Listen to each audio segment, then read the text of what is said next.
Assalamualaikum warahmatullahi wabarakatuh. A'udzubillahi minasyaitonirrajim. Bismillahirrahmanirrahim.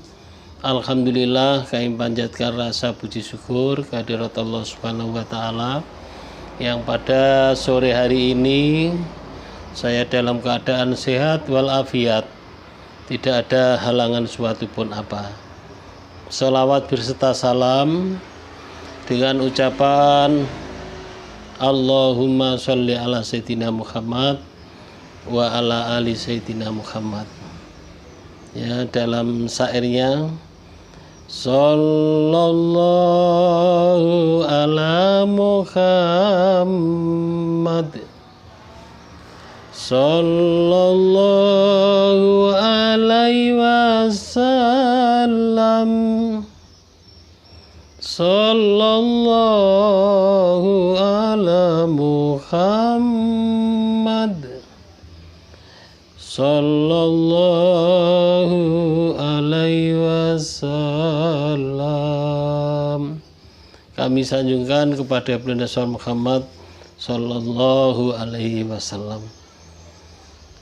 Saudara-saudara semuanya, sahabat-sahabat dan kawan-kawan pemirsa channel Basori Official, saya doakan mudah-mudahan sehat walafiat, panjang umur, banyak rezekinya, dan anaknya menjadi anak yang soleh dan solihah, keluarganya tentram, amin, amin, Allahumma amin. Kali ini saya akan membuat video mengenai keajaiban orang yang bersedekah. Dikisahkan dalam kisah itu ada seseorang yang tidak disebutkan namanya pada zaman Rasulullah SAW. Orang ini kerjanya adalah membuat anyaman. Pada suatu hari anyamannya dijual di pasar dan laku 1 dirham. Uang 1 dirham ini bisa digunakan untuk kebutuhan paling tidak dalam mencukupi kebutuhan makan untuk sehari-hari, untuk 1 hari. Kemudian sudah ditunggu oleh keluarganya di rumah bahwa kepala rumah tangga ini mencari uang dengan menjual anyaman. Setelah laku 1 dirham, dibawa pulang dengan gembira. Nanti saya belanjakan. Katakanlah kalau sekarang, nanti akan saya belikan beras, saya belikan minyak, saya belikan ikan, saya belikan bumbu dan lain sebagainya. Itu bayangan orang yang sudah terima uang 1 dirham. Tetapi ternyata ya kawan-kawan, setelah sampai di jalan, dia jumpa orang yang sedang berkelahi. Orang itu berkelahi, orang 2 itu. Kemudian ditanya sama orang lain, orang itu ngapa kelahi? Jawab orang yang ditanya itu, dia berebut mengenai uang 1 dirham. Oh itu, dia tersentuh hatinya. Kalau saya kasihkan uang ini berarti dia gak jadi berebut. Hai fulan, jangan kelahi, ini uang 1 dirham untuk kamu. Betul diterima, terus dia nggak lagi kelahi. Dia bagi uangnya bagi 2. Kemudian dia pulang. Dia memang sempat berpikir uang ini untuk belanja anak istri saya atau saya kasihkan orang ini. Sempat dia itu ragu, namun akhirnya dia memutuskan uang harus saya berikan supaya orang ini tidak berkelahi. Betul, sampai di rumah cerita sama istrinya. Istrinya karena sama-sama orang yang beriman, istrinya adalah menerima dengan lapang dada. Dia mendoakan, mudah-mudahan Allah membalasnya. Kemudian dia masuk ke kamar, ngambil pakaian-pakaian, dikasihkan suaminya, ini jual di pasar, nanti uangnya untuk kebutuhan, untuk makan anak-anak kita. Betul, dibawa ke pasar. dijual, ditawar-tawarkan. Sampai hampir habis pasar, tidak ada yang beli. Setelah sampai habis pasar ya, dia nampak orang pedagang juga, yaitu pedagang ikan waktu itu. Ikannya sudah mau busuk semua, nggak ada yang membeli. Akhirnya dia berpikir, apakah mau orang yang punya ikan ini saya tukar ikannya dengan pakaian ini. Kemudian betul dekati dan akhirnya bersepakat bahwa pakaian ini ditukar dengan ikan yang mau busuk. Pedagang ikan pulang bawa pakaian, kemudian yang menjual pakaian pulang membawa ikan yang akan busuk. Sampai di rumah bilang sama istrinya, ini Dek, kalau istilah Indonesia ini Dek, ikan yang sudah mau busuk. Coba kamu pilih, kamu bersihkan, kamu pilih, pisah-pisahkan, yang busuk dibuang, yang masih bagus kita masak dan kita makan nanti. Betul. Setelah sampai dipilih, pada perut ikan itu ternyata ada benjolan. Ternyata setelah dipotong itu adalah mutiara. Subhanallah.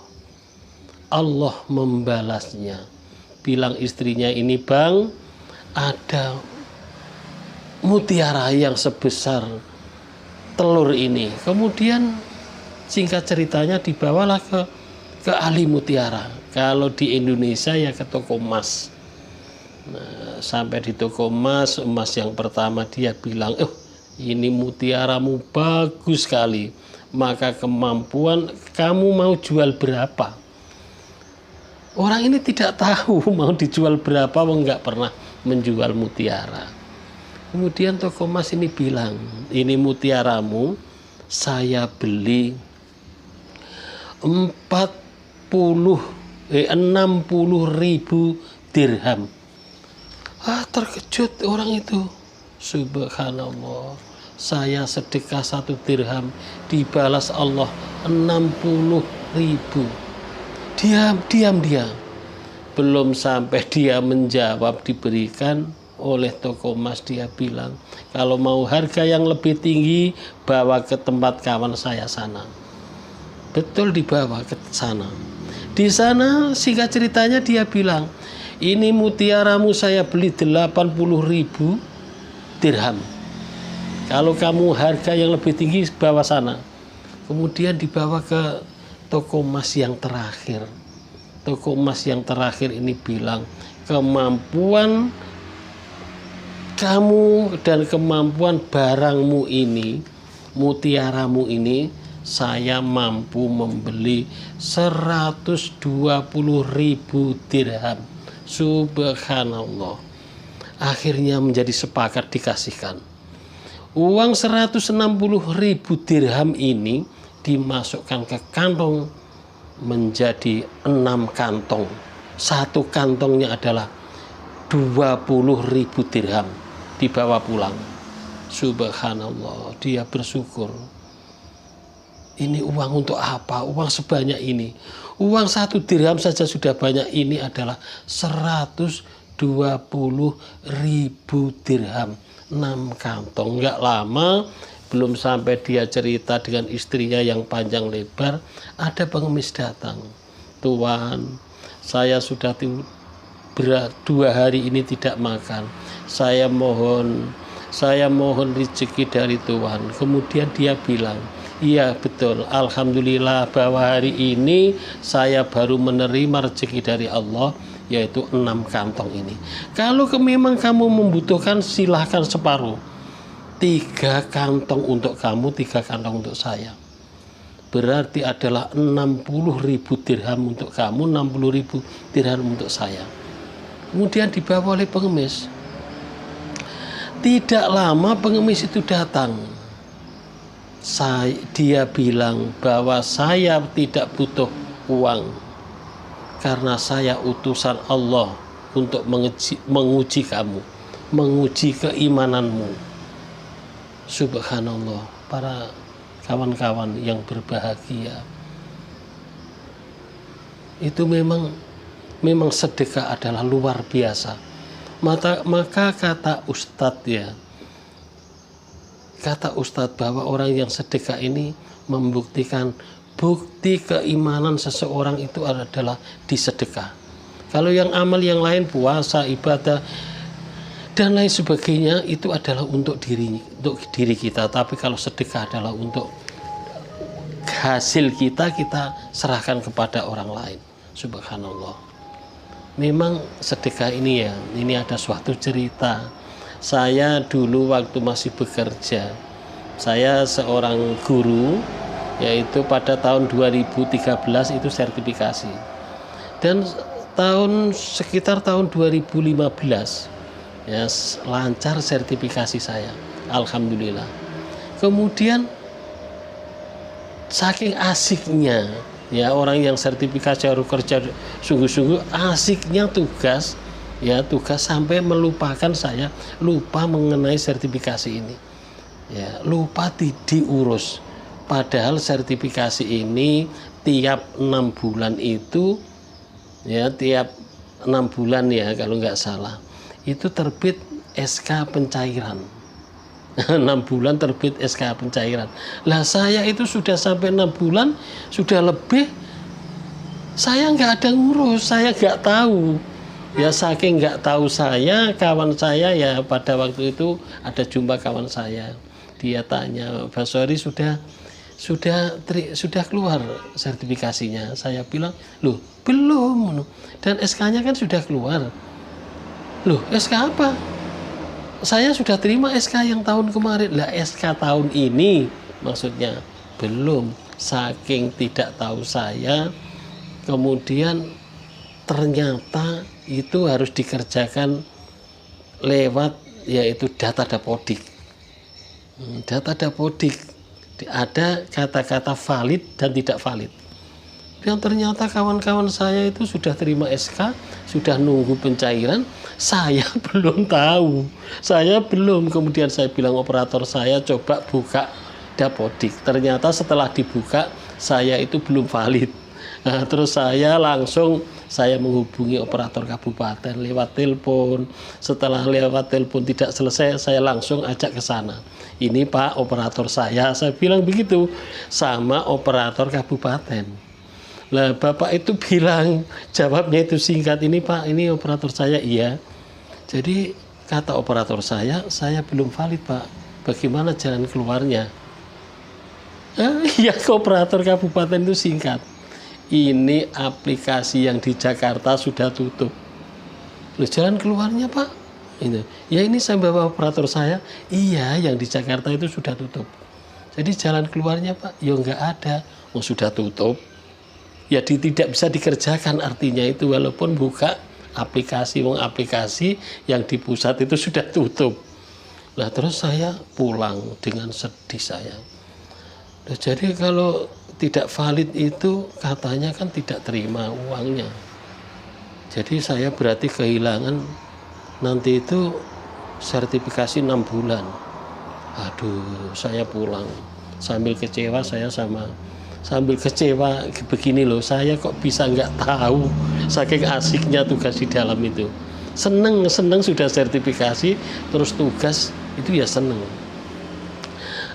Sampai di jalan saya bilang sama operator, Pak, nanti karena saya sudah tidak valid, tinggal nunggu keajaiban dari Allah saja.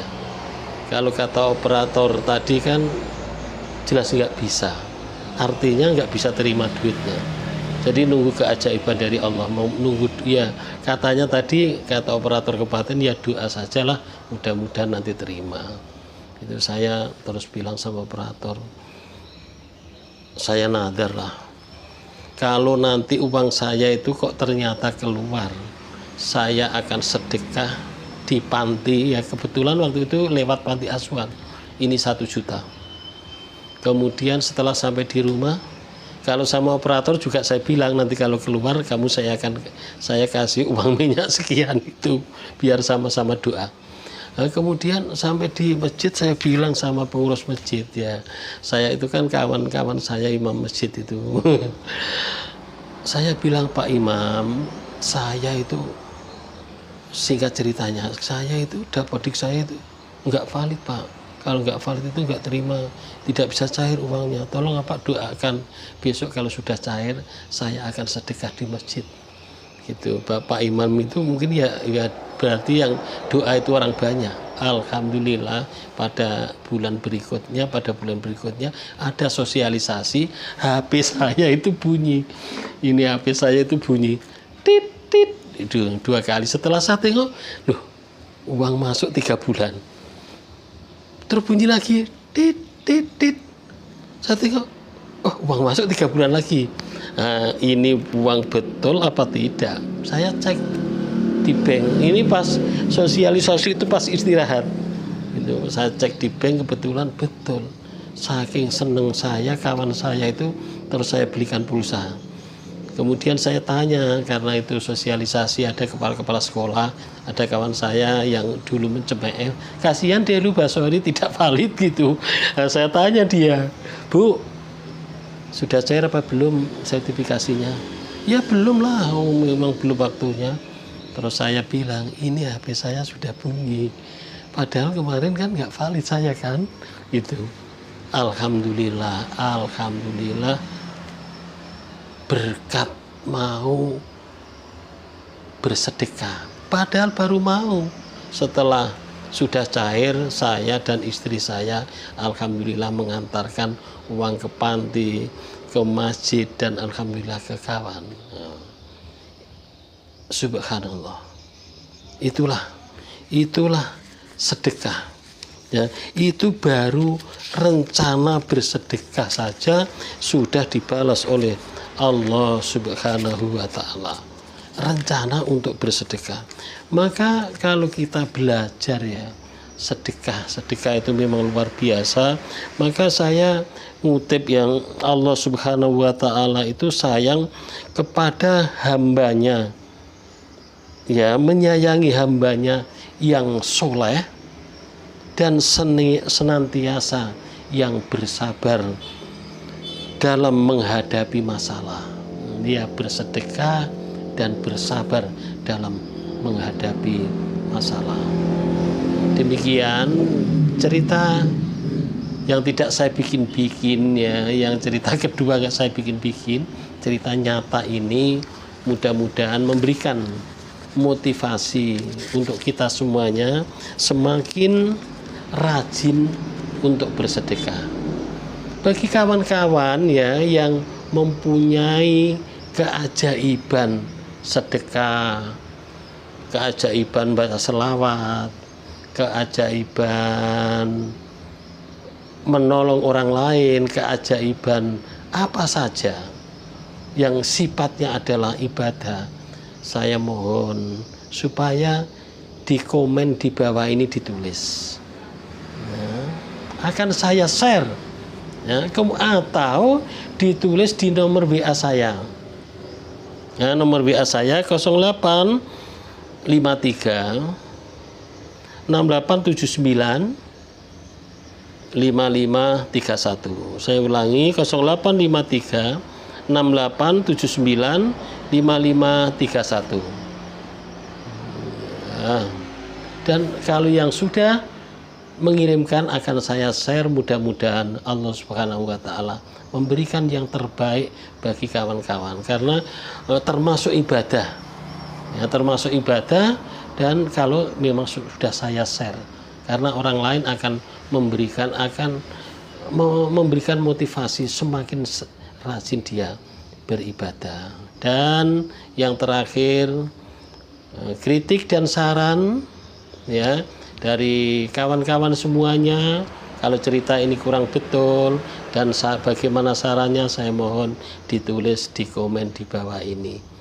Nah, saya ucapkan terima kasih. Excuse me, thank you very much. See you next time. Assalamualaikum warahmatullahi wabarakatuh.